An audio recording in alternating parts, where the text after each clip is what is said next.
All right, welcome everyone. We're Semblance of Sanity. I'm Caleb. I'm Jacob. And we're here for Odd Taxi, episode 10. Oh boy. Yeah. So, we had a few things happen last episode. Quite a few things, yeah. Kawasawa's been handled. Kawasawa's made his apology video, you know. YouTuber apology. But he's not offering refunds, you know. It was just as bad as a regular YouTube apology, even though there was a sincere aspect to it. There was heart to it, but at the same time, you know. Yeah. Exactly. But Kakihana, you've been saved, kind of. Right. You know, you're still jumping into the river after the ring, but I mean, hey, yeah, you could sell it or something like that, you know. Mm-hmm. Yeah. But okay, cool. That's some nice resolutions there. Right. Otokawa is potentially missing, and his parents officially both died. I mean, he's in his taxi, so Sure.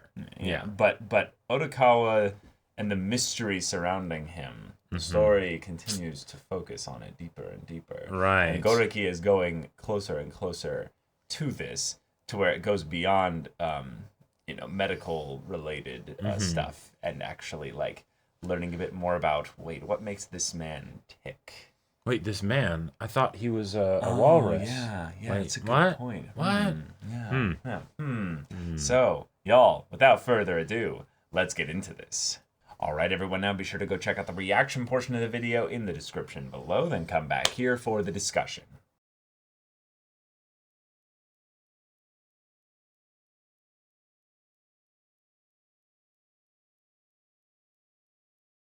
Well, okay. What? All right. What? That's that What? changes some things. That changes so much. And yet the mystery is still not fully resolved because there's a couple ways this could go. Like if we try to logic this out here, we have the possibility that we can't trust exactly what Otokawa is seeing, and thus he has a little bit of confusion when he sees the picture from Dobu. Yeah. And thus he's like, wait, did I? Huh? Right. A lot of the things that were revealed basically this episode were still revealed in mysterious language and things like that. Yeah, so except for the plot progression thing, which is basically all execution on the bank Yano Dobu setup, which is like, okay, perfect, it's all lining up. Here's how the heist is gonna go, right? From all the different parties involved, and that's something that's very important to have, like technical specific information, so that way we can see how it goes wrong, or it goes according to whose plan and all of that, right? Love how that's all set up. Yep. So with this here, let's go over the facts. Fact number one: the television reporter basically said that this is Mitsuya. Right. Mitsuya, a mystery kiss, the body that was found in October. Right. Meaning months ago. Was actually the mystery kiss member. Right. Otokawa, with his, special ability, can tell that is wrong. That is not actually Mitsuya. Now, here's the thing that's weird about this, is that when he said that, there was a weird out-of-context feeling that he could have been talking about the picture that Dobu sent him. Exactly. Or showed him. Right. So here's the reason why I want to think that it's actually him talking about what's being shown on TV. Okay. Because the thing that's weird here is that Otokawa has some trauma from his past. He was in an accident. Right. And he has misconstrued the events of that accident to be that his parents are missing, but will return one day when they're actually dead. Because there's a very high likelihood that Otokawa basically enabled by his taxi driving for a young girl to have been killed. Sure. He might have rewritten events in his head a little bit to where he didn't actually do that. Sure. So that's where there might be a disconnect with the Dobu phone camera situation. But the TV, we have to trust. We have to trust the TV in that is what they're reporting, which means that, at the very least, either someone is covering up the situation and presenting false info to the press. Which would be technically very difficult, right? Right, and but it is something that I would make, I would say that Yano and or the corrupt police, the Daimon, Big Daimon, would absolutely be capable and willing to do if they were involved on some level. Right. And if that's the case, then it's probably the thing that we talked about before as being a potential theory of that the boss's daughter was killed and they don't want him to know, and they want it to just be something where it's, she gone. Went missing. She went missing. Right. But there's no one here that actually did anything to harm. Right, because that was this a different person. I miss, you'll never find her, Right. Yeah. This was a different person that got killed and their body got, found or whatever, right? Or, so that's the possibility with the TV report being false. If the TV report is actually accurate, which I would say there's like I put it as like a 90-95% chance, because it very much feels like the dramatic new information that is like, this is from the objective third party, all of that stuff, right? Yeah. Then, if Mitsuya has been dead this whole time, who is the black cat in Mystery Kiss? Right, and it's probably the boss's daughter. Well, not the boss's daughter, Don-chan's daughter, who is the friend of the boss. Right. Yes. So to sum all this up, we have a couple ways that this can go, depending on who we believe and which bit of data corresponds to this. There is evidence to support that Mitsuya was swapped earlier on in the show, and that is when the superfan, what's his name? Imai, was like, she seems, is she tired or something, or dancing? Her dancing's dancing a was bit sloppy. And it's like, well, she works part-time and streams from home. But this also, basically, explanation, but also no one sees her also in these things that is the explanation. Another thing, though, Mitsuya was the one who left the phone to record in Otakawa's taxi with the manager. Why would she do that specifically? Now, before we get this information, we might be thinking that it's because she wants to see exactly how the manager treats the other girls, how she stands in the group, if there's the jobs going on that Shiho was doing. Shiho, she might want to know about that to be like, okay, what kind of situation am I in? Right. But if she's Don-chan's daughter, and it's like, I'm here all of a sudden and replacing a previous member, what happened to them? Yeah. Then that's a whole other reason why she would be curious and want to desperately need information, right? She might be fearing for her own safety. Okay. And if that's what it is, oh damn. Like that's such a great way to use the masks, and like there are so many little things from the beginning of the show that's basically saying this is what it's going to be. This is what it's going to be. But like I also feel like in a lot of ways this ties it extra to the idea that Nikaido is actually the murderer. Like it's not just that she's the murderer, but the manager knows she killed her. And they needed to cover up. And needed to cover it up. So he worked out a deal with Yano where they could then take the boss's daughter. And that's where I think the whole thing was it that she went missing after she went in a drive to hold on. This is why they had actual Mitsuya. But we didn't realize it was... Well, that's why they had this little interesting conversation with the boss and Otakawa in the sauna. Right, where he's like, I had a 5%, I still think there's a 5% chance that it's you. Before that, he makes the thing about, because I thought you were the kidnapper. Right.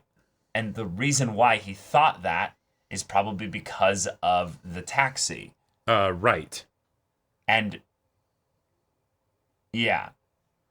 Yeah, which means he was basically near this whole thing here. Like he was actually taking her in a taxi ride. Yep. Which, like, yeah. So,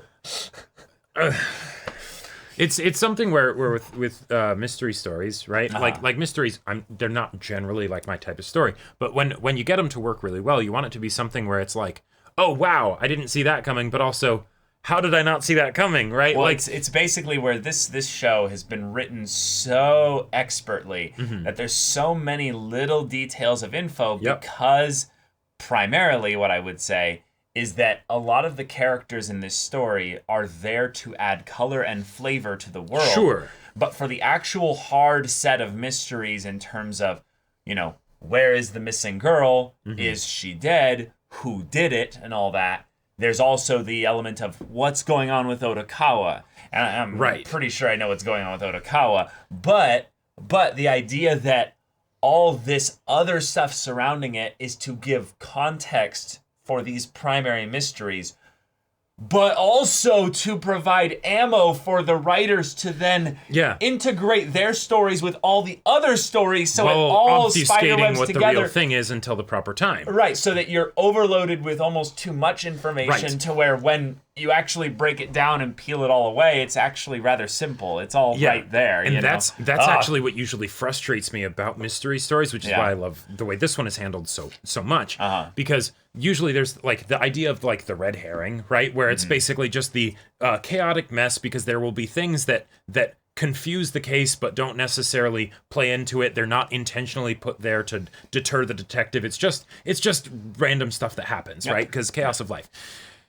Oftentimes it feels like those are more put in by the creator than just as a purpose, as just an effect of the world, right? And then it kind of feels like there's things being thrown in that make it so it's like, okay, could someone have actually figured it out from the beginning? Because I feel like you have to kind of guess with the red herrings. But in this case, it's just the banter between the characters is so witty and fast that there's a ridiculous amount of information thrown out there. Some of it could potentially pertain to the case. Some of it is just for all the things in their own lives, because they don't have to worry about the case, right? Yeah, and in a lot of ways, one of my favorite things about this is that the way it's like set up or presented, directed, I don't know what the correct word is for it, but basically there's so many points now where we've got enough patterns set up to where I can now look back and be like, oh, yeah, I can very clearly tell what's obvious foreshadowing here and what's more witty banter. Exactly. There's stuff, obviously, that I've probably missed, but, like, there's other stuff where it's like... going to be great. Right, there's just,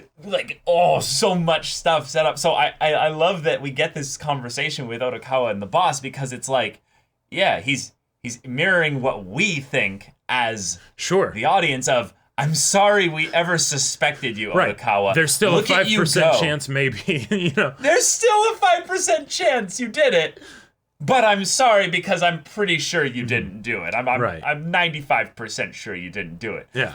But with what they're doing here, with having Dobu have this photo... Now, he says he took it as a screenshot from the dashcam data. And it was from a couple months ago.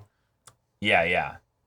Now, what's weird about this is that why is he... I think the reason that we're not being shown it is because it's actually Mitsuya. But the thing is that Otokawa has never... he did see the actual idol's face because she was in the car without the mask. But... we don't see it, because if we saw the face and that it's not the Mitsuya that we've seen. Drove her 2 months ago, so no, this was actually the girl, October. Exactly. Yeah. So this is actual Mitsuya. But if we saw it, we'd be able to tell that that's not the Mitsuya that we've seen, because the Mitsuya that we've seen is a fake. Right. Yeah. Yes. And so it's next episode's going to be crazy. That's the thing that's actually really important to make sure that we've got on lock here, is that who has Otokawa actually seen? I think he has seen every single member of Mystery Kiss. Without the masks, yeah. No. Hold on. Has he seen every single member of Mystery Kiss? I'm not positive that he's seen Rui. Kaido, yeah. He might not have seen her, but I think he has. I think he has, because there was the Shiho and Mitsuya. We're both in episode 5 here. Right, Mitsuya, yeah. Yeah. So let's actually look at Mitsuya here. But I want to say that after Shiho is like dropped off at like the hot springs or whatever, then they pick up Rui. But I could be wrong. Okay, so yeah, she definitely looks the exact same here. Because at this point, this Mitsuya is not actually Mitsuya. Wait a minute. What? Wait a minute. Hold on. What? Hold on. Because I don't think they showed the face of Mitsuya when they were like, it's been identified as her or whatever. Right. So where do we see... do we see Mitsuya at all in episode 10? No. No. We haven't even really seen her since she was in the car here. And That's that was true. And that was something that made me worried, because I think she had mentioned that she wanted, like, no, she hadn't mentioned that she wanted out. Shiho had mentioned that. Yes. With regards to the scams and stuff. Right. So the context here is that she ends up she leaves the phone in the car. Right. Mm-hmm. Where's my fried chicken? Yeah. Don't eat too much. Mm-hmm. Oh, that's interesting. It's just a little detail, but just the idea that if she's not used to being an idol, she would actually eat too much. Sure, yeah, because she's right. If this is something that she's doing as like this could be a fun game, while I'm basically running away from home or whatever. Sure, an idol sounds fun, but she's not used to the grind of it, basically. Yeah. Don't you think she gets too much special treatment? Keep working at it. Didn't you promise your mom you'd follow your dreams when you came to Tokyo? Reminding her about her. Oh, wow. Her family? Like, that, yeah. That's interesting. Huh. You need to work harder than the others. Yeah, my God. Yeah. It's very obvious that it's not, not actually her. So then the TV was right. That is actually Mitsuya. Right. And there is an impostor among Mystery Kiss. Right. Exactly. Okay. I mean, it's pretty straightforward then in that respect. I don't think we need to. I don't think we need to do too much guesswork then onto whether or not there's any other nefarious circumstances of the. The one thing that I wanted to bring up, finding of the body, is that so. Up until now, I've been very much sold on the idea that Otokawa sees everybody as animals, and that's his illness, right? And this could just be, red herring, whatever, coincidence, etc. But Yano specifically referenced his spines in his rap. Yeah, I think that's a bit more of like a that's a bit more of an artistic flair thing rather than a hard confirmation that he is actually a porcupine. Mm-hmm. Like, and I could also totally see it being something where, like, because the rapper, his voice actor is actually a rapper, apparently, right? Yeah. So, like, if maybe his lines are improvised and he makes a mention to the spines and it's like, it still works even though you're technically not a porcupine or something. I don't know. Sure. But my thing, there's a couple things here that I actually found to be rather interesting. And I actually wonder if this was a thing that, so I don't know if you noticed there, but something that's rather funny about being a walrus is that if he tried to strangle him with a belt here, it would never fucking work. It would never fucking work because of the tusks. Oh, I thought you were just going to say because his neck's so huge. No. Look, the way it falls. It goes down below and then, you pull it up. Yeah, you could say that, yeah. But Otokawa is so commonly just right here. That would be hilarious if it just and it's just. But it doesn't catch at all. In fact, if anything, I almost feel like they left this in here intentionally. Where it it literally. I think visually you'd have to go frame by frame, but I think it actually fades through the actual tusks. Yep, yeah, it does. I don't know. That's something where I feel like because I think this theory is a really good theory, right? So I want it to be right. I want to see. Okay, it could have gone underneath. Okay, it could have gone underneath. But there's all these little details that feel like it's that are coming up towards the end of the series where a reveal like this would take place. Yeah. Where it's either kind of confirming it, but then also some things that might be shying away from it. Another thing I wanted to mention is in the OP. Oh yeah, what was the thing you noticed? Look, so the closet with the cat. Oh, and it's a black cat in the closet. Black cat in the closet, right? Oh my god. Okay. Oh my god. Get this. Look. What does it morph into? Otokawa. Well, with Otokawa's head. Oh, and then the doctors being around what's going on? Yeah, exactly. Wow. And that it might be and it was a regular looking cat head. inside the closet. Yeah. Huh. So. Oh man. Yeah. That's true. Oh, dang. So maybe like the whole thing of the person that he's talking to in the closet is actually just a stray cat. Yeah. That like stopped by his house one time. Right. And that's why in the beginning of the OP, it shows the black cat featured very prominently. The black cat that comes up to him and just he's just like, oh yeah, you want something, and it just runs away. Huh.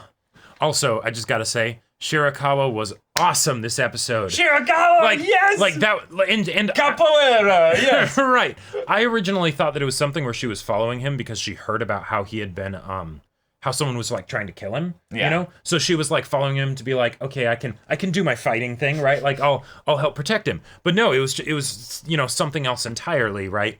But throws the rock through the window and beans the manager in the head, and then just goes into her dance. Oh, you think this is a joke? You think this is funny and stuff? And sweeps the legs out from under him. I love the moment where he like steps out. He's like, you can't be serious. And she just keeps doing her.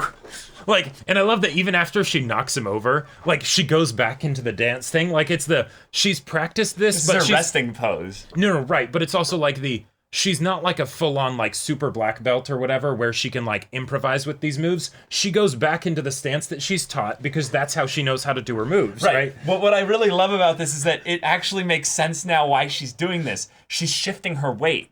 Right. So actually, so when you can't tell where she's gonna. No. So that she can then step into this and have her motion be ready to shift her way into her next kick. Also, I just want to point out she's doing this in heels, which is hilarious. Hilarious and in the dirt. Yeah. But okay, the manager also said that there was that they had dirt on him. Right. Which I think is tied to the murder of the girl. Mm-hmm. I think so. Yeah. And it's just the thing of where his goal is to protect Mystery Kiss, right? Mm-hmm. So if he's the one that killed the girl, I think that in that respect, he wouldn't be as concerned with protecting Mystery Kiss. That wouldn't be his motivation. So I think what it is it's Nikaido. And that's why he needs to protect her in order to protect Mystery Kiss. Yeah. In order to protect Mystery Kiss. Also, the whole thing of with the reveal of that Mitsuya is the one that's dead, then it's like, of course, it's a Mystery Kiss thing, right? Right. But the fact that once he realized that Otokawa was going to be a problem, he immediately knows how to get to a place that would be a good spot to stash a body. Right, like this is not his first rodeo. I mean, sure, but in some ways, this is a completely different spot from where they probably did it because it was probably at the wharf. Sure, which is a tie back to Yano. That's his turf. As well. So yeah, so different place, not that other place. That'd be bad. But no, yeah. But oh boy, this show. I just want to know what Otokawa knows, and he's potentially like blocking out of his own mind, right? Because of the first episode, like the very first scene of the first episode. Right. Yeah. Like that's with the body being thrown into the water and him waking up from a bad dream. That could just be a reference to the fact that he's mentally unstable in some way, and that he has like his own past. Or his imagination basically made him think that, oh no, that person I could have driven in a taxi. Right. I get the feeling that they might be dead. But the other thing that I want to know is if the situation is not that Otokawa sees everyone as animals because of the whole spines thing, and it could totally just be like he still sees them as animals, and that's what it is. He's rapping. I don't think. He's rapping. Too much more. You don't put one little thing against all the other stuff. No, totally. But if on the chance that it's not that, I have no idea what it would be then. No, it's that. There's even multiple points in this episode where we see animals that are just real animals on things as like branding. Yeah, and we know that it's a thing where he sees things differently than as they are. So it's just, if it wasn't animals, it'd just be something else. But animals is the one that makes most sense here. Right. I'm really curious though, because this is the thing that obviously is something that's a little bit weird here, but. Mm-hmm. The idea of Otokawa seeing a picture. Yeah. Does the picture in his mind become the animal? Or when he sees a picture, does it remind him that he's broken in some way. I think when he sees the picture, he also sees the animal, because we had the whole situation with Goriki showing him the pictures. Right. You know, and he could tell Kakihana and all that stuff. So that's the big proof that he's got that thing there. But the way he feels so shook by the photo, this is the mystery that I'm like. Right. I would guess that it's something where, because his limitation for if he can tell someone from far away, you know, or keep someone's face locked away, is that he actually needs to see their face uncovered. And then at that point he can see them even if their face is covered. But with Mystery Kiss? But with Mystery Kiss, maybe it didn't, he's shocked because it didn't work or something, because he saw Mitsuya and what she looked like without the mask. But then later, because he didn't realize that she was the member of Mystery Kiss when he saw her the first time, right? When he sees the person who is not Mitsuya, he doesn't make the connection, right? You know, and then when he sees... So they did just look too similar. Right, and then when he sees fake Mitsuya without the mask, it's like, oh, she's the girl from Mystery Kiss, right? Right. Because that's the only one... He didn't see Mystery Kiss stuff before the fake Mitsuya came along. Oh my god. You know? That's so cool! That's such a cool, like... potential like detailed stuff. Like I need to see the next couple episodes just because it's like, okay. I mean, they'll be over at that point. Right. Y'all, thank you so much for watching this episode's reaction and discussion. If you want to see the next episode's reaction and discussion right now, though, go check out the link in the description below. For our Patreon, you get on early access there. You can watch full-length timer reactions there, and all this comes with Discord access, so you can chat with us in the community there about this show, about anime in general, and also be sure to check out our Twitch channel. We stream every weekday. The info's in the description. So if any of that interests you, we'll see you there. But until then, we're Semblance of Sanity. I'm Caleb. I'm Jacob. And we'll see you all next time.